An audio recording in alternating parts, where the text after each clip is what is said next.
감사합니다.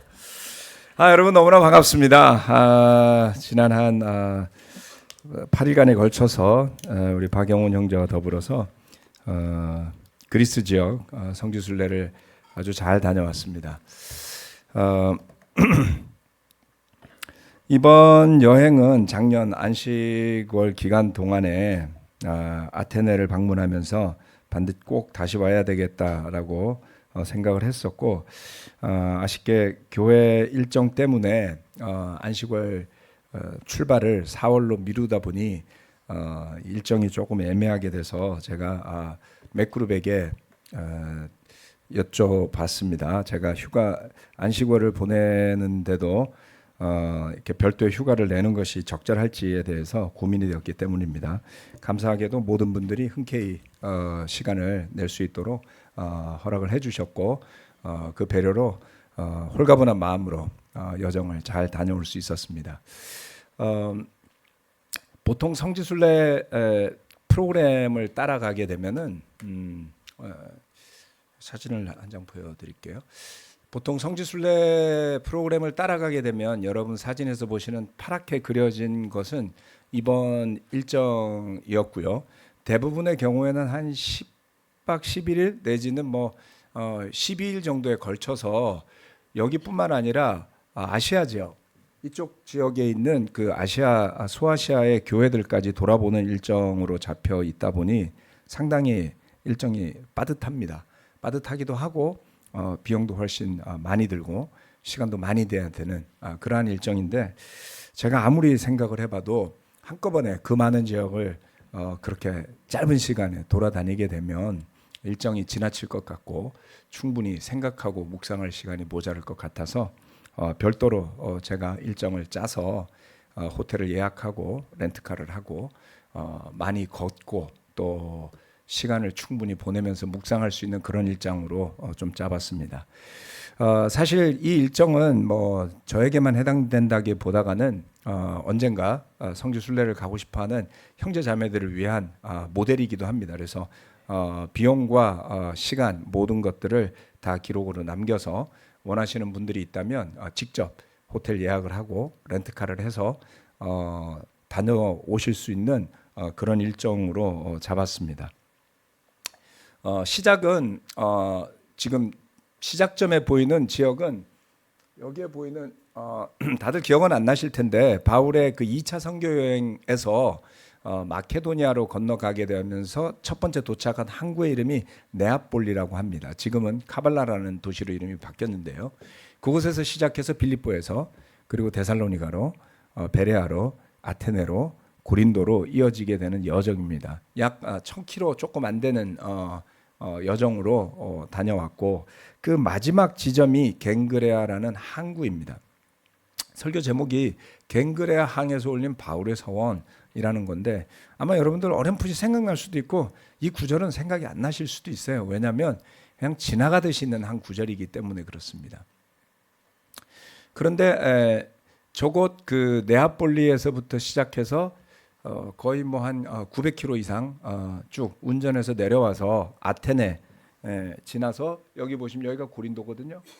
스파르타는 요 밑에 있습니다. 스파르타는 밑에 있고 이 두 지역을 성경에서는 위쪽 지역을 마케도니아라고 부르고 아래쪽 지역을 아가야라고 부릅니다.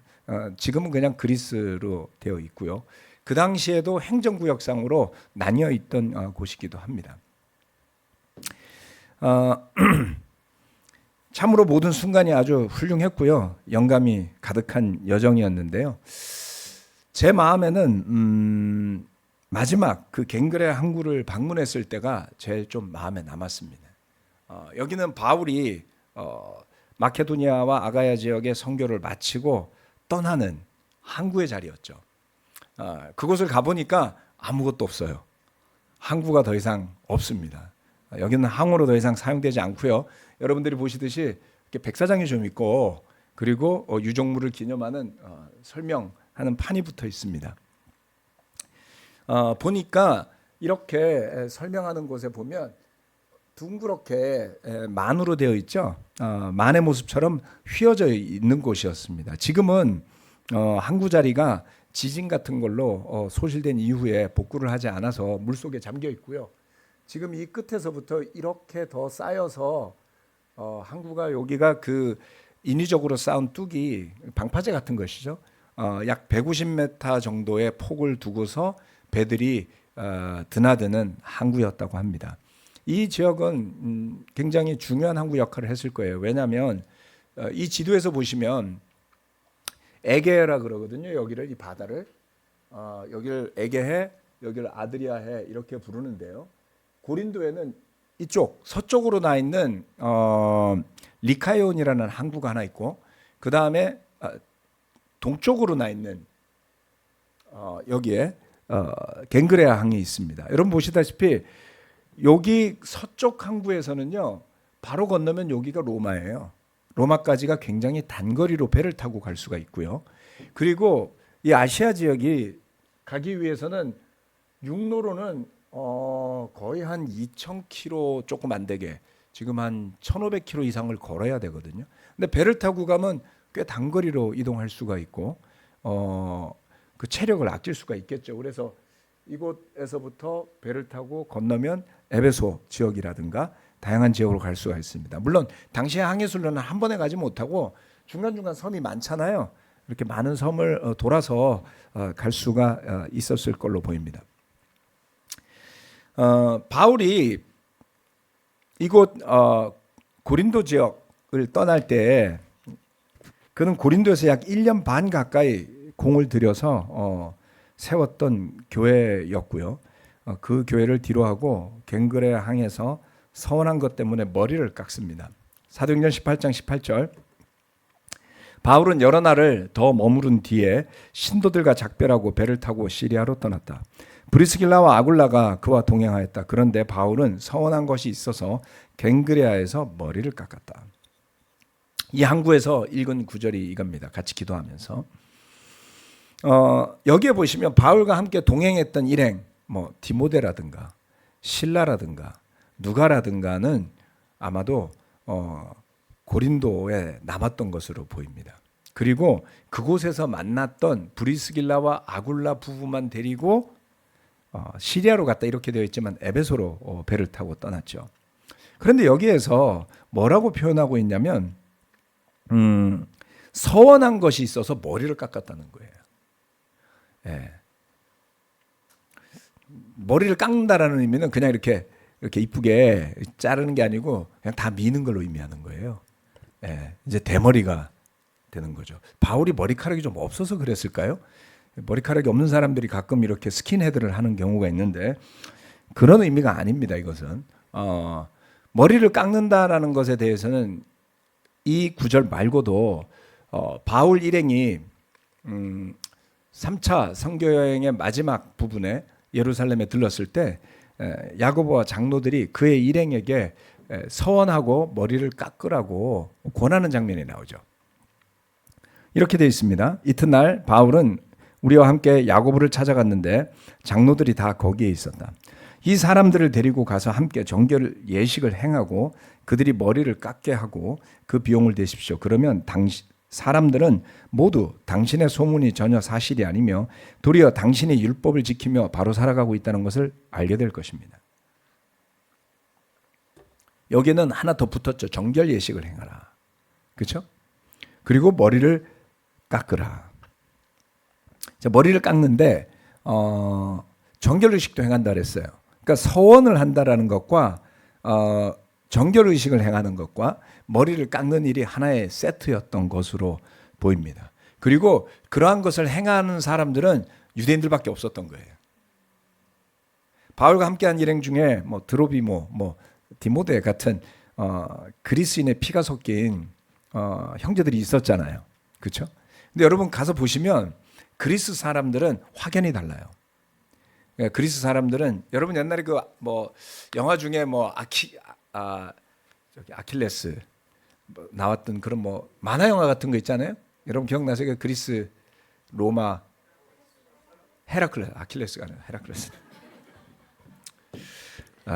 뭐 너무 많아가지고 죄송합니다. 뭐 그리스의 신의 이름까지 제가 외우지는 못해요. 제우스 정도만 좀 알고. 자 헤라클레스에 보면 그리스 사람들은 이렇게 코가 요렇게 그려져 있잖아요.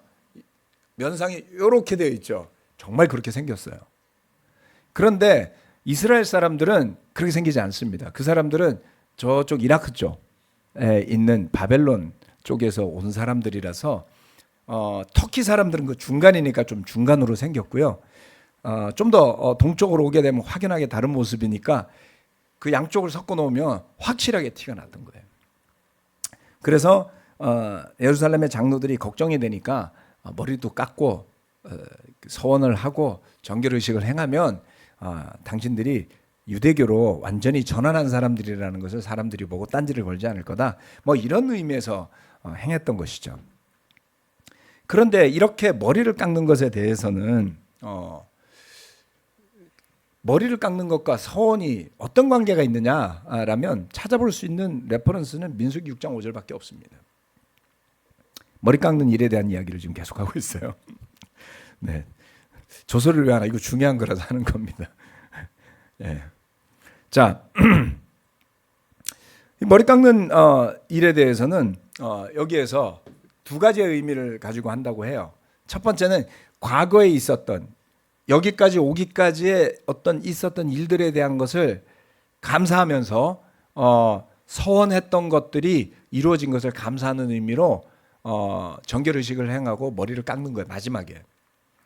또는 미래에 일어날 일들에 대해서 하나님의 축복을 구하면서 서원을 하는 겁니다. 민수기 6장 5절 말씀은 이렇게 이야기하거든요. 그는 나실 사람으로 서원하고 헌신하는 그 모든 기간에는 자기 머리를 삭도로 밀어서는 안 된다. 뭐라고 이야기하냐면 머리를 완전히 밀지 말라는 거예요. 서원하는 기간 동안.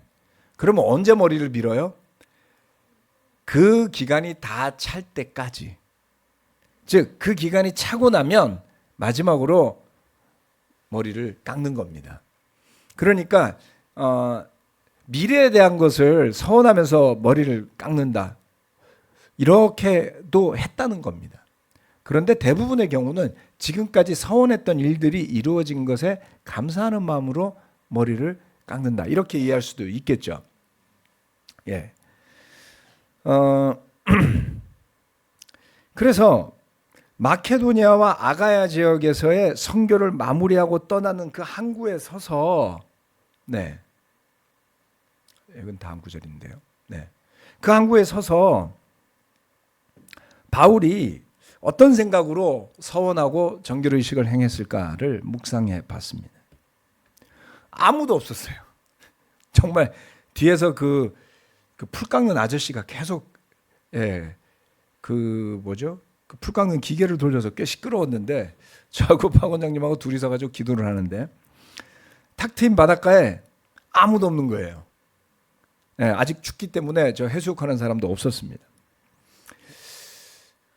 하지만 그 당시에 오가는 배들도 많았고 사람들도 분주했을 것이고 음식점과 숙소 같은 것들이 저 해변가로 늘어서 있지 않았겠어요? 예. 바울이 여기까지 오는데 약 한 2년이 넘게 걸렸습니다. 마게도니아 지역에 도착해서 선교지를 이동하면서 복음을 전하고 여기까지 오는데 그 과정은 전적으로 성령님의 인도하심으로 이루어진 일이었겠죠. 예. 그리고 바울은 저는 그 자리에서 생각을 해본 거예요. 아니 반대편으로 건너가서 리카이온 항에서 출발하면 로마로도 갈 수가 있었거든요. 3차행에서 보면은 바울은 로마로 가고 싶어 했어요. 언젠가는. 물론 붙잡혀서 죄수의 몸으로 가게 되지만 왜 여기서 바로 바다 건너에 훨씬 더 가까이 있는 로마로 가지 않고 에베소로 돌아갔을까? 이런 생각을 좀 해봤는데 여행이 좀 길어지면 마지막에 여러분 집 생각이 나지 않나요? 네. 그러니까 바울도 여기 항구에 서가지고는 안디옥으로 돌아가고 싶어하는 마음이 있었던 걸로 보였습니다. 저는 아마도 이 사도행전 18장에 나와 있는 즉 이 갱그레 항구에서 배를 타고 건너왔는데 어디로 갔냐면 에베소로 갔어요.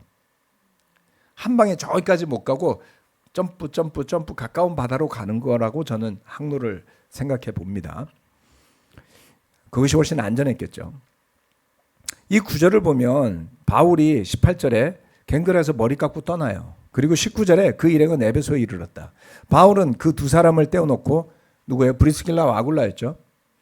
브리스길라 아굴라를 놔두고 자기 혼자 회당에 들어가서 유대 사람과 토론하였다.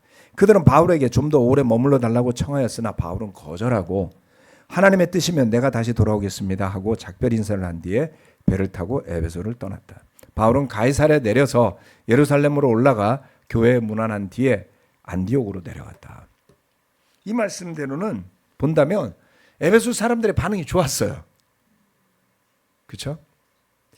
그렇지만 바울이 거기에 오래 머물 생각이 없었던 걸로 확실하게 보입니다. 그래서 서두르는 느낌이 나요. 하나님의 뜻이면 다시 돌아오겠습니다. 다시 돌아가죠. 3차 여행 때 나중에 에베소에서 2년을 머물게 되니까요. 그리고 예루살렘으로 올라가서 교회에 문안했고요. 2차 여행 마친 뒤에 안디옥으로 내려갑니다. 예루살렘으로 올라갔다는 것에 대해서 여러분 잠시 머리에 기억을 해두시기 바랍니다. 자, 바울은 2차 선교 여행을 스스로는 어떻게 평가했을까요? 마지막 갱글의 항구에 서서 배를 타고 떠날 때 그는 서원을 드린 것을 기억하면서 기도드렸을 때 하나님께서 이루어 주신 것을 생각하며 충분한 감사를 드린 것일까요? 아니면 이게 가능성이 더 많다고 학자들은 이야기하는데 앞으로 미래에 이루어질 선교에 대한 것을 미리 서원하면서 머리를 깎았던 것이었을까요? 2차 선교 여행의 의미를 좀 살펴보려면 마케도냐 아가야는 2차 선교 여행 후반부의 선교였거든요. 그리고 중심 선교였습니다. 그런데 그 2차 선교 여행의 의미를 살펴보려면 1차 선교 여행의 마지막 부분과 2차 선교 여행을 출발하기 전 사이에 있었던 일들, 사건들을 좀 살펴볼 필요가 있습니다.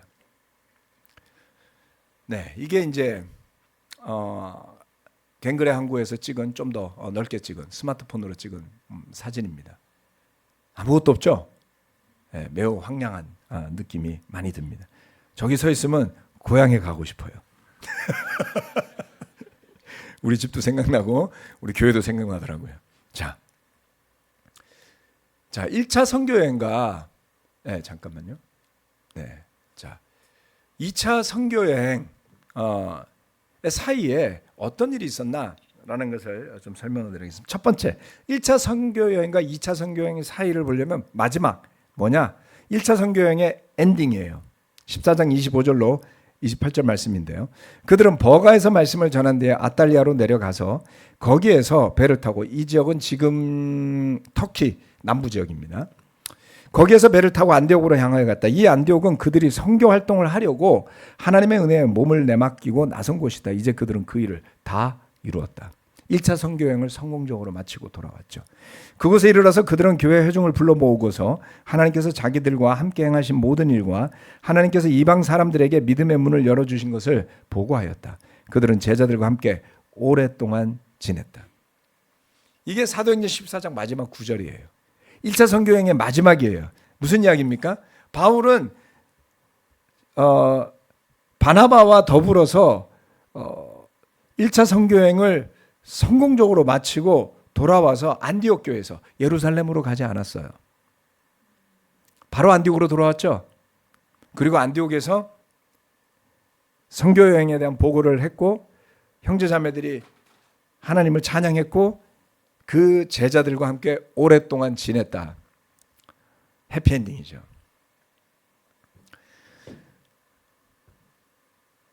그리고 나서 2차 선교여행을 출발하기 전에 몇 가지 사건이 벌어집니다. 그게 바로 사도행전 15장에 나오는 내용들입니다. 사도행전 15장이 그와 같은 2차 선교여행과 1차 선교여행 사이의 해프닝들이에요. 첫 번째는 뭐냐면 율법주의자들이 일으킨 분란입니다.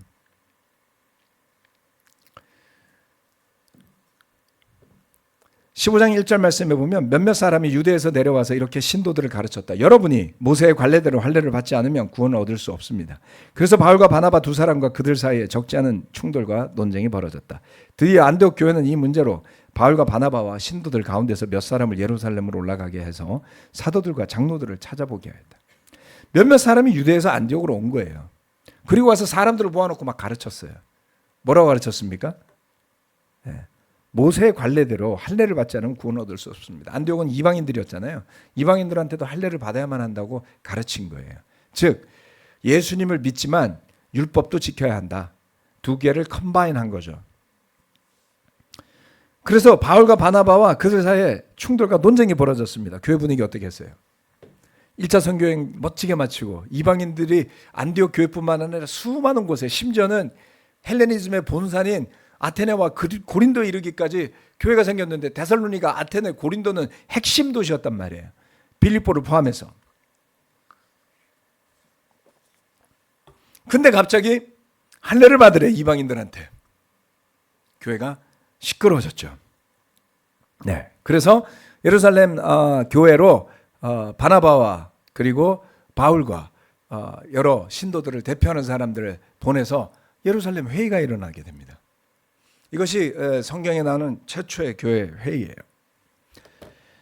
그래서 야고보와 장로들은 그들의 이야기를 듣고 나서 이렇게 결론을 내립니다. 15장 28절과 29절입니다. 성령과 우리는 꼭 필요한 다음 몇 가지 밖에는 더 이상 아무 무거운 짐도 여러분에게 지우지 않기로 하였습니다. 여러분은 우상에게 바친 제물과 피와 목매어 죽인 것과 음행을 멀리하여야 합니다. 여러분이 이런 것을 삼가면 여러분은 잘 행한다고 하겠습니다. 안녕히 계십시오. 자, 이렇게 편지를 야고보와 그리고 예루살렘 교회 장로들이 적어서 바울에게 그리고 바나바에게 줍니다. 이 분란으로 인해서 회의에서 결정한 사항은 이미 세워진, 즉 1차 선교행에서 세워진 교회들에게는 이걸 가르친 적이 없잖아요.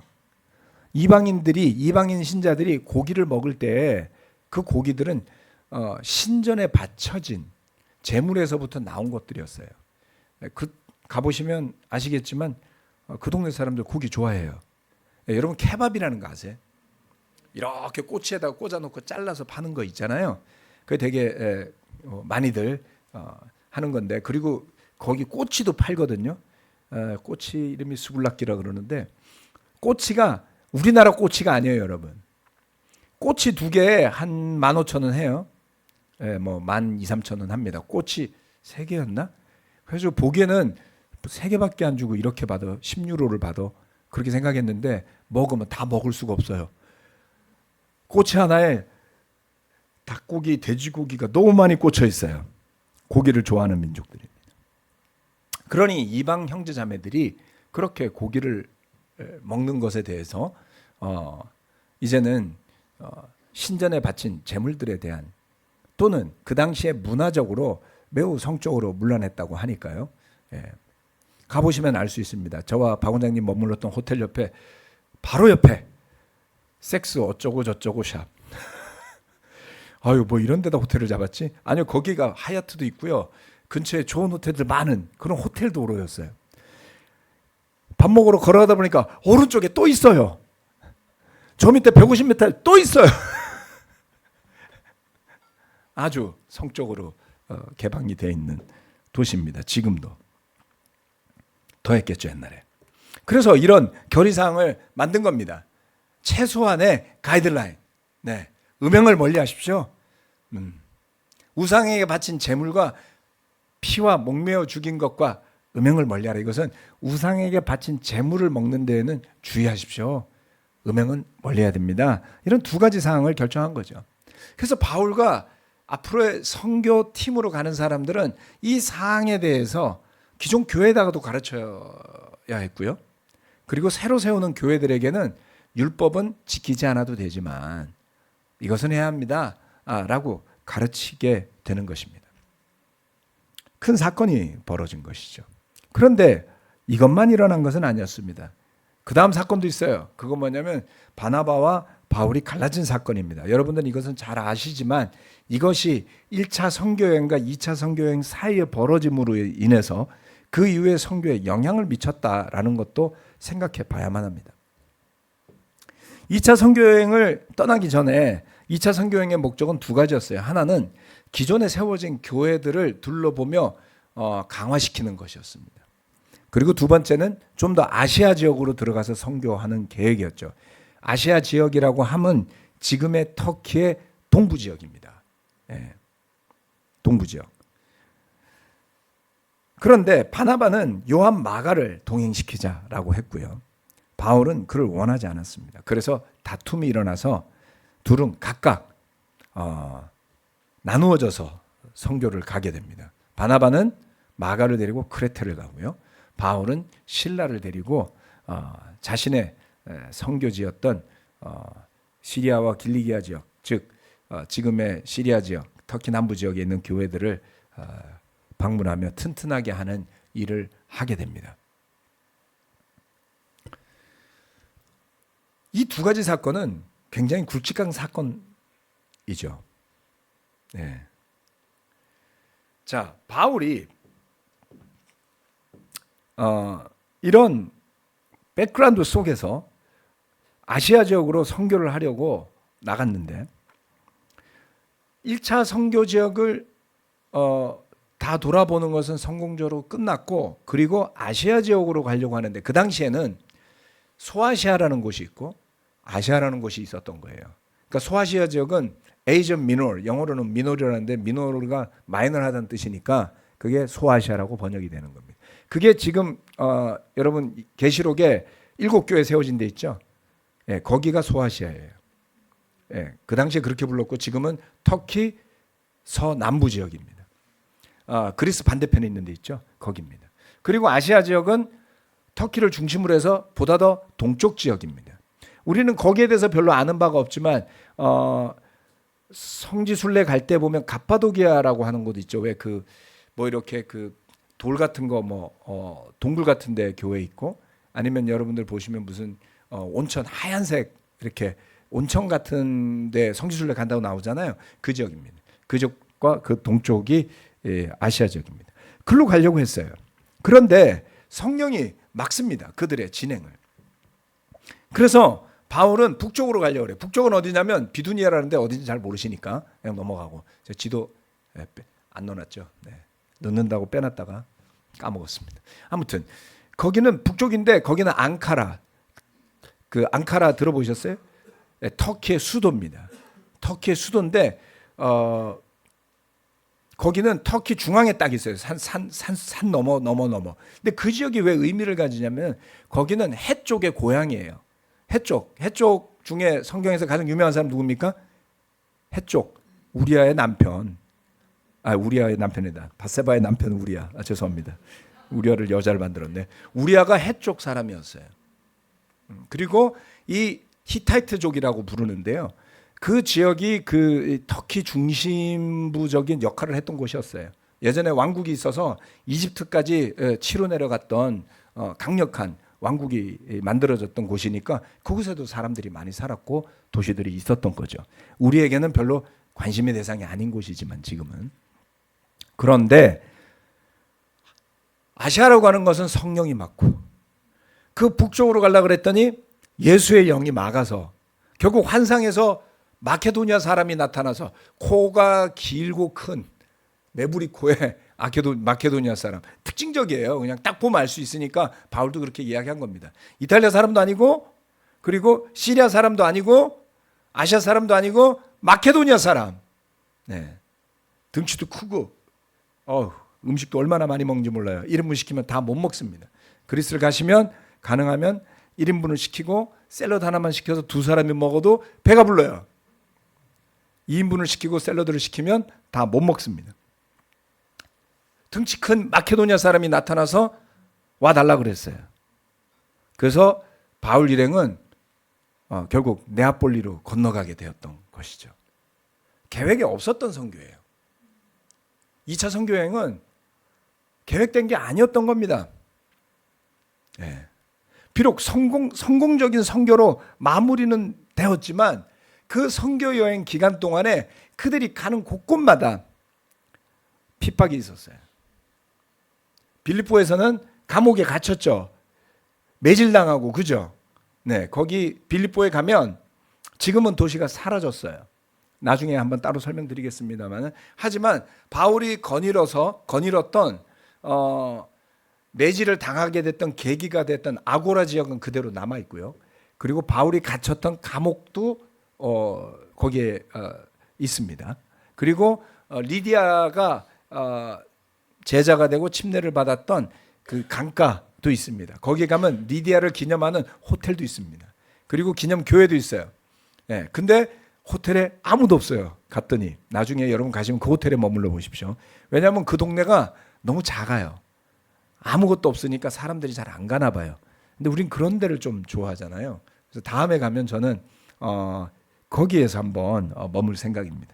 그 강가도 너무 멋있습니다. 다음번에 보여드리겠습니다. 자, 그래서 데살로니가로 갔더니 거기는 핍박이 더 심했어요. 있을 수가 없었어요. 그래서 도망치듯이 베레아로 건너가게 되지 않나요? 예. 그리고 아테네로 갔고요. 그리고 고린도로 갔고요. 가는 곳곳마다 유대인들의 방해와 그들의 선동으로 인한 로마 관원들의 핍박도 있었습니다. 그래서 그런 선교를 다 마무리하고 갱그리아 항구에 도착했을 때 바울은 그 2차 선교 여행에 대해서 스스로 정리할 필요도 있었을 겁니다. 이게 도대체 어떻게 된 것이지? 왜 우리의 계획은 다 막혔고 하나님이 이쪽으로 가라고 했을까? 그렇다면 앞으로 하나님은 우리에게 어디로 가라고 하시는 걸까? 그래서 에베소에 들렀을 때 그는 하나님이 허락하시면이라는 말을 했던 겁니다. 내가 계획한 대로 되지 않는 것, 그것이 선교인 것입니다. 1차 선교 여행 때와는 많은 것이 다른 선교 여행이었어요. 예. 뿐만 아니라 조금 전에 설명드렸다시피 1차 선교여행과 2차 선교여행 사이에 있었던 교회 내에 등장한 율법주의자들 때문에 있었던 분란과 분열도 있었고요. 그리고 동료이자 자신의 멘토였던 바나바와도 결별하게 되었습니다. 바울의 심경이 어땠을까요, 여러분? 바울이 인간미 1도 없어서 그까짓 거 뭐 바나바 주면 난 더 이상 생각도 안 하고 살 거야. 여러분 그렇게 되세요? 바울이 냉혈한 같지는 않잖아요. 그렇죠? 뭐 사이코패스도 아니고 그러지 않았을 것 같아요. 그렇다면 여행하는 내내 종종 생각이 나지 않았을까요? 아이 바나바 말이야. 막아가지고 그럴 일이었어? 이런 생각이 안 났겠냐고요. 네. 크레테 가서 잘했을까? 기도했을 거 아니에요. 그렇죠? 네. 바나바는 내 인생에서 지워버리겠어. 그런 양심으로 살지 않았겠죠, 여러분. 마가 자식, 아유, 그렇게 말 안 듣고 가더니 그 마가 때문에 분란이 나가지고 말이야. 뭐 이런 마음도 들지 않았을까요? 자기가 뭐 예수님과 제자들을 자기 다락방에서 모셔가지고 뭐 하면 그게 다야? 뭐 이런 생각도 하지 않았을까요? 인간적인 생각도 있었겠죠. 그리고 가는 곳곳마다 핍박이 있었을 때 그것은 분명히 선교의 걸림돌이 되었던 것이 분명합니다. 핍박을 좋아하는 사람이 어디 있겠습니까, 여러분? 그렇죠? 네. 하지만 여러분 보세요. 그런데 복음을 전하는 일은 기쁜 일이잖아요.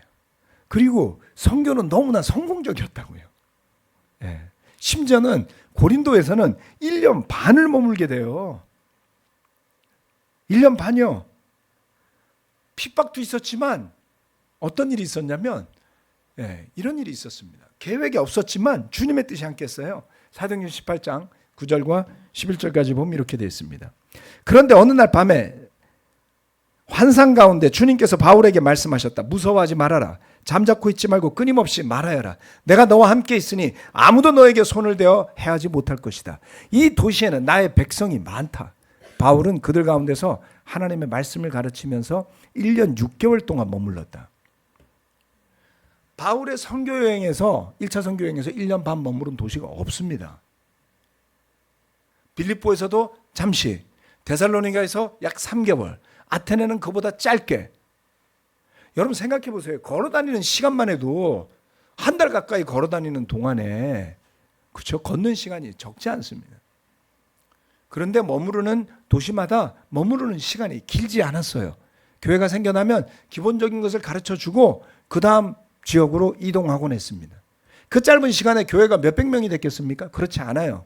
수십 명 정도에 불과했을 거예요.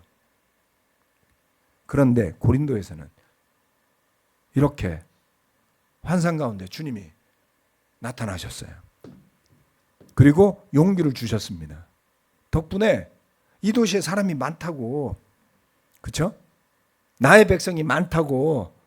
그래서 바울은 그곳에서 1년 반이나 머무르며 선교를 하게 됐죠. 마지막입니다.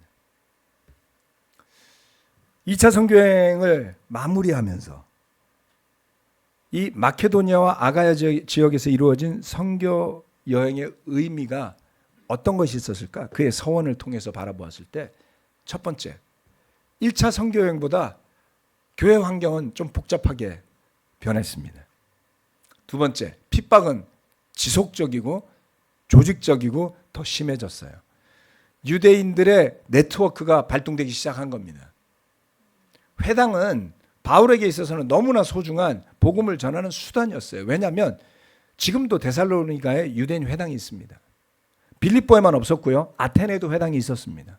그리고 고린도에도 회당이 있었어요. 그것이 선교의 공식이었어요. 말씀을 알고 있고 하나님을 믿는 경건한 사람들에게 복음을 전하는 것을 통해서 그 지역의 이방인들에게도 다가설 수 있는 발판이 마련됐던 것이었거든요. 그래서 이런 핍박은 어려운 일이었습니다. 그럼에도 불구하고 세 번째, 복음은 퍼져나갔단 말이에요.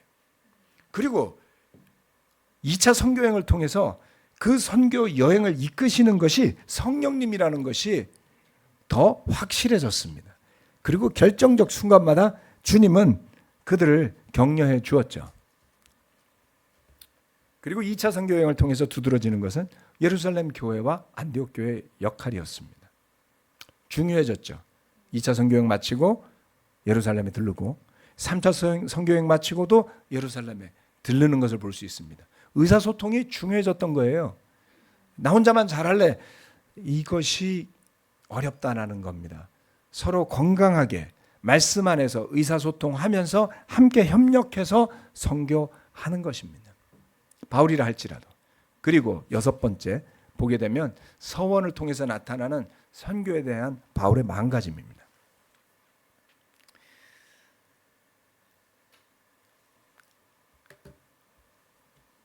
바울의 마음속에 여러 가지 있었겠지만 처음에 말씀드렸다시피 안디옥 교회로 돌아가는 것이 그에게 선교의 마지막 여정이죠.